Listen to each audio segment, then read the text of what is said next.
Assalamualaikum warahmatullahi wabarakatuh.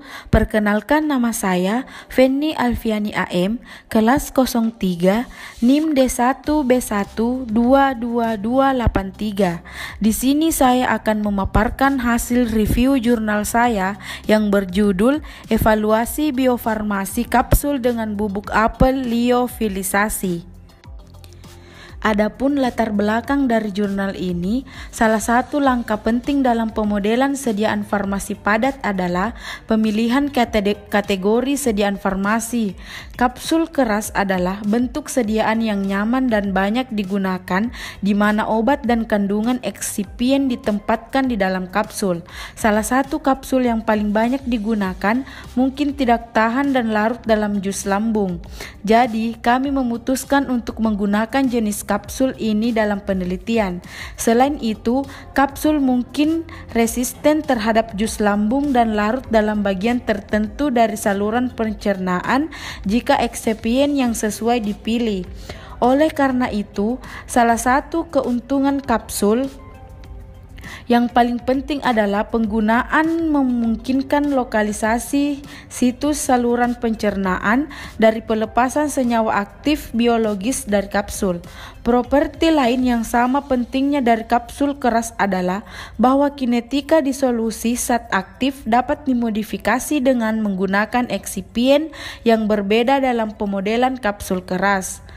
Dalam penelitian kami, zat aktif dalam kapsul adalah bubuk apel terliofilisasi yang kaya akan senyawa fenolik. Eksipien digunakan dalam proses pembuatan campuran yang dienkapsulasi untuk meningkatkan sebagai besar zat yang dienkapsulasi, untuk mengurangi daya rekatnya, untuk meningkatkan kemampuan mengalir, dan untuk meningkatkan desintegrasi atau penetrasi ke air, secara memodifikasi pelepasan bahan aktif dari kapsul. Adapun bahan yang digunakan dalam penelitian ini yaitu kultivar apel, ligol, asetonitril, asam asetat, glukosa monohidrat, hipromelosa, solusa mikrokristalin, silikon dan dioksida, pati, kemudian etanol, kemudian hiperosid, rutin, kuarsitrin, fluoritsin, procyanidin B1, procyanidin B2, klorgenat, isoquercitrin, dan air deionisasi. Adapun metode yang dilakukan dalam penelitian ini yaitu analisis kualitatif dan kuantitatif dengan metode HPLC PDA. Analisis HPLC kualitatif dan kuantitatif senyawa fenolik dilakukan dengan detektor Waters 2998 PDA. Pemisahan kromatografi dilakukan dengan menggunakan YMC patch ODS kolom. Kolom dioperasikan pada suhu konstan 25 derajat Celcius. Volume ekstrak yang dianalisis adalah 10 mili. Laju air adalah 1 mili per menit. Fase gerak terdiri dari 2% asam asetat atau pelarut A dan asetonitril pelarut B. Untuk analisis kuantitatif, kurva kalibrasi diperoleh dengan menyuntikkan konsentrasi yang diketahui dari senyawa standar yang berbeda. Semua senyawa fenolik identifikasi dikuantifikasi pada panjang gelombang 200 sampai 400 nanometer. Adapun pembahasan dari penelitian ini yaitu eksipien dan jumlahnya dapat mempengaruhi kinetika disolusi senyawa fenolik. Hipromelos memperpanjang waktu hancur kapsul yang dimodelkan ketika jumlahnya mencapai 50-83% dari berat kapsul. Pengisi yang dipilih tidak berpengaruh kinetik pelepasan senyawa fenolik dari kapsul. Berdasarkan hasil uji disolusi, kapsul dapat diklasifikasikan sebagai sediaan cepat larut karena lebih dari 85% zat aktif dilepaskan dalam waktu 30 menit. Menurut jumlah yang dilepaskan dari kapsul dengan kandungan ekapsulasi yang berbeda, masing-masing senyawa fenolik dapat disusun dalam urutan menurun sebagai berikut: asam klorogenat, rutin, avikularin, hiperosida, fluoritsin, quercitrin, epicatesin, isoquercitrin.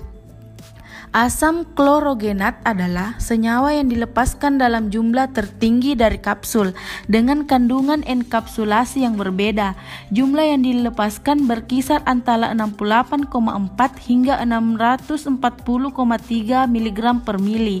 Hasil uji kelarutan disintegrasi membuktikan bahwa kapsul dari komposisi yang diusulkan sesuai untuk penggunaan internal. Produk yang diusulkan dapat menjadi dasar untuk pengembangan suplemen makanan dengan bubuk apel terliofilisasi. Adapun kesimpulan dari penelitian ini yaitu senyawa fenolik individu dapat disusun dalam urutan menurun berikut sesuai dengan jumlah yang dilepaskan dari kapsul komposisi yang berbeda, yaitu asam klorogenat, rutin, avicularin, hiperosida, plorisin, quercitrin, epicatesin, isoquercitrin. Asam klorogenat adalah senyawa yang dilepaskan dalam jumlah tertinggi dari kapsul dengan kandungan enkapsulasi yang berbeda. Jumlah yang dilepaskan berkisaran antara 68,4 hingga 640,3 mg per mili. Menurut data yang diperoleh, ketika konten hipromelos berkisar antara 29% hingga 41% dari massa kapsul. Kapsul hancur dalam waktu kurang dari 30 menit dan jumlah hipromelos tersebut tidak memperpanjang pelepasan senyawa fenolik. Berdasarkan hasil uji disolusi, kapsul dapat diklasifikasikan sebagai sediaan cepat larut karena lebih dari 85% zat aktif dilepaskan dalam waktu 30 menit.